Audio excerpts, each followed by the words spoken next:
Brazil versus ইকুয়েডরের ম্যাচটা draw হয়েছে। Ecuador তাদের ঘরের মাঠে যথেষ্ট ভালো খেলছে। ব্রাজিলের সাথে খেলে না হচ্ছে আর্জেন্টিনার সাথে খেলে নাকি কোন টিমের সাথে খেলে এটা দেখার বিষয় নয়, যথেষ্ট ভালো একটা ম্যাচ খেলছে। এখন কথা হয়েছে ভাই, ব্রাজিলের বিশ্বকাপ থেকে বাদ পড়ার কোনো ইতিহাস নাই। এ যাবৎ যতগুলো বিশ্বকাপ হয়েছে তার সবগুলো হচ্ছে ব্রাজিল খেলছে। ইতিহাস গাইডটা দেখো, যেখানে ব্রাজিলই একমাত্র দল যারা হচ্ছে সবগুলো বিশ্বকাপ খেলছে। ইভেন আর্জেন্টিনা 2018 বিশ্বকাপে কিভাবে হচ্ছে বিশ্বকাপে আসছে এটা হচ্ছে আমরা নিজ চোখে দেখছি। তো আর্জেন্টিনার এরকমের করুণ ইতিহাস গেছে। ইতিহাস কি, এই যে 2018 সালে সামান্য ওই 18 বিশ্বকাপে কিন্তু ব্রাজিল টেবিল টপার হয়ে আসছে। 22 বিশ্বকাপে ব্রাজিল টেবিল টপার হয়ে আসছে। এবার হচ্ছে ব্রাজিল 4 নম্বরে আছে। এমন না যে ব্রাজিল বাদ পড়ে গেছে, এরকমের বিষয় না। তোমরা যেভাবে করতেছো তাতে মনে হয় যে ব্রাজিল অলরেডি বাদ পড়ে গেছে, ব্রাজিল আর 26 বিশ্বকাপ খেলতে পারবে না। বিষয়টা এরকম না। দ্বিতীয় সেটা হচ্ছে নতুন একজন কোচ আসছে, আইসা হচ্ছে বেশি টাইম পেয়ে নাই। সো সেইখানে একজন কোচের আন্ডারে ফার্স্ট ম্যাচ যত বড় কোচ হোক ড্র হইতেই পারে, স্বাভাবিক। সো ওই দিকগুলো মিলে ব্রাজিল ফ্যানরা খুশি, বাট সেখানে হচ্ছে ওই যে একটা বিশেষ শ্রেণীর ফ্যান বেস, এরা আর্জেন্টিনা বা ব্রাজিল উল্লেখ করে লাভ নাই, এরা হচ্ছে উগ্র। এরা হচ্ছে কার্লোর দোষ দিচ্ছে, মানে কার্লো এসেই কেন প্রথম ম্যাচে ওয়ার্ল্ড কাপ নিয়ে আসে নাই, এটা হচ্ছে এদের সমস্যা। স্কলোনি তো এখন ভালো মাপের একজন মাস্টার মাইন্ড কোচ। স্কলোনির ইতিহাস দেখো, যে স্কলোনি আর্জেন্টিনা এসে প্রথম ম্যাচ কী করছিল। এরকম যত ভালো ভালো কোচ আছে সবার দেখো যে তারা হচ্ছে প্রথম ম্যাচে কি করছে। প্রথম ম্যাচে কেউ হচ্ছে আইসেই যদি একটা কোচ 4-5 দিন ট্রেনিং করাইয়া একটা দলরে 7-8 গোলে উইন এনে দেবে বা হচ্ছে কাল্পনিক কিছু কইরা ফেলাইবে, এটা হচ্ছে সম্ভব? ব্রাজিলের 6ষ্ঠ বিশ্বকাপ প্রয়োজন এবং এইটার জন্য ব্রাজিল ট্রাই করবে, যে কোচই থাক চেষ্টা করবে। সেখানে ব্রাজিল হচ্ছে কার্লোরে আনছে। কার্লো একজন ভালো বিশ্বমানের কোচ। কার্লো হচ্ছে তার চেষ্টা করবে ব্রাজিলের যে প্লেয়ার আছে এগুলো দিয়া। এইটাই ব্রাজিল ফ্যানরা এতই খুশি। কার্লো যতদূর যাইতে পারে, তার মানে এই না যে কার্লো আসছে, কার্লো আইসে যে 100% বিশ্বকাপ আনবে ব্রাজিল, এটা না। এটা হচ্ছে সবার প্রত্যাশা। উত্তর কোরিয়াও যখন বিশ্বকাপ খেলতে আসে তাদের প্রত্যাশা থাকে যে তারা বিশ্বকাপ নেবে, এটা স্বাভাবিক। সেইখানে ব্রাজিল তো বিশ্ব চ্যাম্পিয়ন, তারা এই প্রত্যাশা করতেই পারে। আরেকটা বিষয় যে কার্লো যেগুলো করছে, কার্লোর কলাপ নিয়ে তো কারো কোনো সমস্যা নাই, শুধু হচ্ছে নেইমার ফিট না। তাছাড়া বাকি যে কলাপগুলো করছে কার্লো, সব কলাপগুলোই ঠিকই ছিল। সেন্টার ব্যাক যে আলেক্সান্দ্রো রিবেইরো, ওর পারফরমেন্স তো সবাই দেখছো যে কার্লো কি একটা কল করছে। ডরিবল থাকলে এই আলেক্সান্দ্রো, তারপর হচ্ছে ক্যাসিমেরো, এই কলাপ জীবনেও করতো না। বর্তমানে ব্রাজিলে যে সমস্যা, ব্রাজিলের মেইন যে সেন্টার ব্যাক এটার মিলিত এবং হচ্ছে গাব্রিয়েল মাগালেস ইনজুরিতে, এই মুহূর্তে এমন একটা ডিফেন্স দরকার ছিল যারা হচ্ছে কিছুটা হইলেও তাদের ঘাটতি পূরণ করতে পারবে।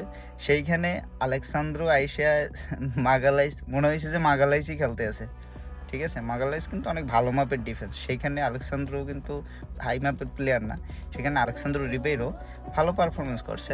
তারপর ডিফেন্সিভ মিডে ক্যাসিমিরো অসাধারণ পারফরমেন্স করছে। মিডফিল্ডারে হচ্ছে কন্ট্রোল করছে এবং ব্রাজিলের মিডফিল্ডে একটু গুছানো প্রয়োজন ছিল। সেখানে ক্যাসিমিরো, ব্রুনো গুইমারেস দারুণ জুটি, সাথে হচ্ছে গার্সনের জায়গায় হচ্ছে আর একটা মিডফিল্ডার। নেক্সট ম্যাচে যদি কার্লো অন্য কাউরে সুযোগ দেয় তাহলে আরও বেস্ট হইতেই পারে। এরপর ব্রাজিলের যে এটা সমস্যা, অ্যাটাক বাগ। রিসার্লিসন অনেকদিন দলের সাথে নাই।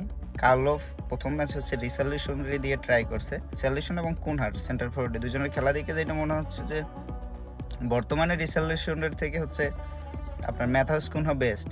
কারণ রিসার্লিসন হচ্ছে জাতীয় দলে কিছুটা হচ্ছে মনমরা থাকে এবং কুনহার মধ্যে ওই জিনিসটা থাকে না যেটা রিসার্লিসনের মধ্যে থাকে, একটু মনমরা টাইপের ব্যাপারটা।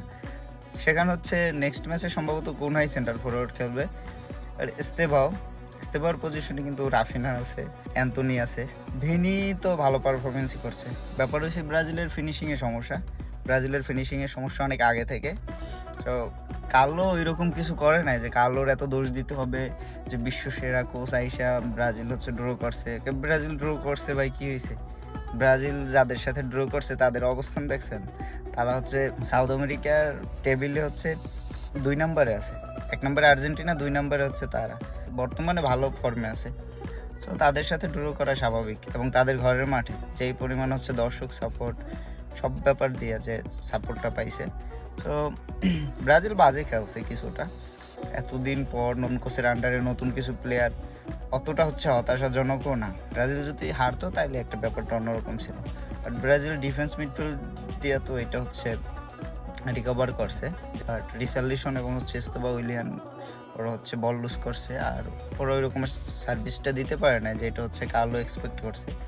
সো নেক্সট ম্যাচে হয়তো অ্যান্থনি বা রাফিনা হচ্ছে রাইট উইং করাইতে পারে, সেন্টার ফরওয়ার্ডে প্রথম একাদশ হচ্ছে আপনার কুনা থাকতে পারে। সো কার্লো একটা ভাইবে আছে, ওইটা দেখতে হইলে আপনার 2-3 ম্যাচ ওয়েট করতে হইবে। ফার্স্ট ম্যাচে হচ্ছে কার্লো আইনা দেবে আপনার সব কিছু, এইটা না। কার্লো ইতালিয়ান একজন কোচ এবং হচ্ছে আপনার এসি মিলান, রিয়াল মাদ্রিদ এগুলারে অনেক বছর কোচিং করে আসছে। সো কার্লোরে নিয়ে এত মানে কার্লো যদি বাজেও করে, কার্লোরে তো ছোটো করে দেখার কিছু নাই। আরও 2-3 ম্যাচ দেখলে তারপর হচ্ছে বোঝা যাবে যে কার্লো ব্রাজিলের কতদূর নিতে পারবে। সময়ের প্রয়োজন, সময় ছাড়া কিছুই না।